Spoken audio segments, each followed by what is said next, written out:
The inner critic versus the inner coach. Rewriting your internal dialogue. Self-talk, the internal dialogue that accompanies our thoughts, actions, and reflections, plays a fundamental role in shaping our self-perception, motivation, and psychological well-being.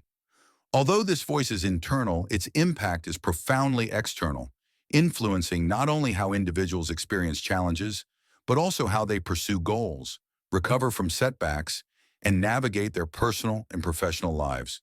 Central to this internal dialogue are two competing voices, the inner critic and the inner coach.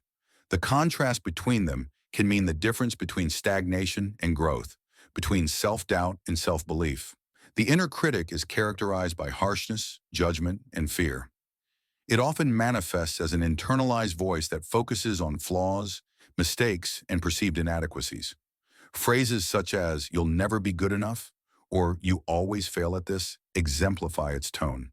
This voice is frequently shaped by early life experiences, social expectations, and cultural conditioning that prioritize perfection, performance, or external validation. While the inner critic may present itself as a motivator, its tactics are frequently counterproductive, leading to emotional paralysis, low self-esteem, and heightened anxiety. Importantly, the critic's purpose is often misunderstood. Rather than being inherently destructive, it is frequently a misguided protector, attempting to prevent failure or rejection through control and hypervigilance. Unfortunately, the means by which it tries to protect, through shame, harsh judgment, and fear, often undermines the very resilience it seeks to cultivate. In contrast, the inner coach represents a more compassionate, grounded, and constructive aspect of self-talk. This voice does not deny shortcomings or difficulties, but rather responds to them with encouragement, perspective, and problem solving. Where the critic says, "You failed again," the coach responds, "This was a setback. What can I learn from it?"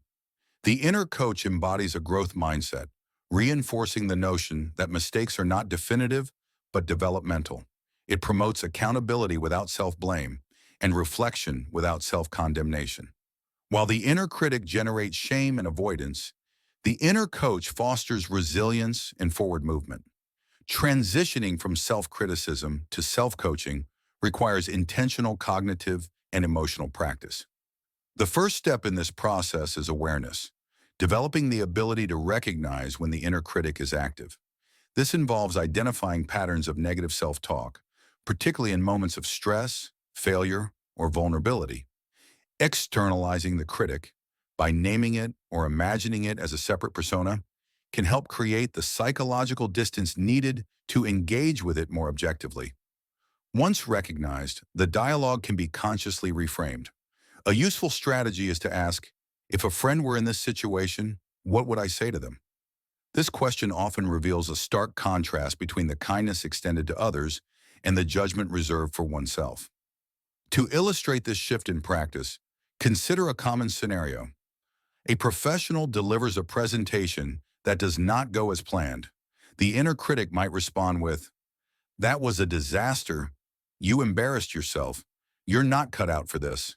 The inner coach, on the other hand, might say, "That was difficult, but you prepared and gave it your best.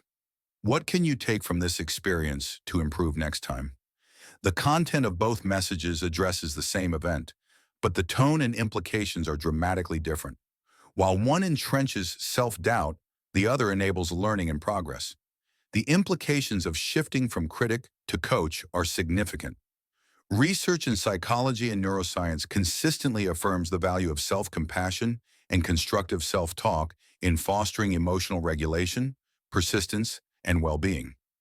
Individuals who adopt a more compassionate internal dialogue tend to demonstrate greater psychological flexibility, higher motivation, and stronger interpersonal relationships. In effect, cultivating an inner coach helps to establish a sense of psychological safety within oneself, creating an environment where growth and risk-taking are not only possible, but sustainable.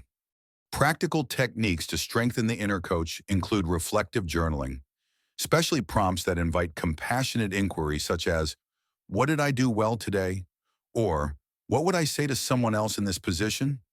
Mindfulness practices that increase present moment awareness also help in intercepting automatic self-critical patterns. Additionally, Affirmations and positive mirror dialogue, while sometimes dismissed as superficial, can be powerful in reshaping habitual thought loops when paired with deeper emotional engagement. In conclusion, the inner dialogue we maintain is not a passive byproduct of thought, but an active construct that can be shaped and refined. Although individuals may not control the initial voice that arises in moments of difficulty, they can consciously choose which voice to listen to and nurture. The goal is not to eliminate the inner critic entirely, but to reduce its dominance and elevate the inner coach, replacing judgment with curiosity, fear with encouragement, and shame with self-respect. In doing so, individuals create the internal foundation necessary for authentic growth and sustained well-being.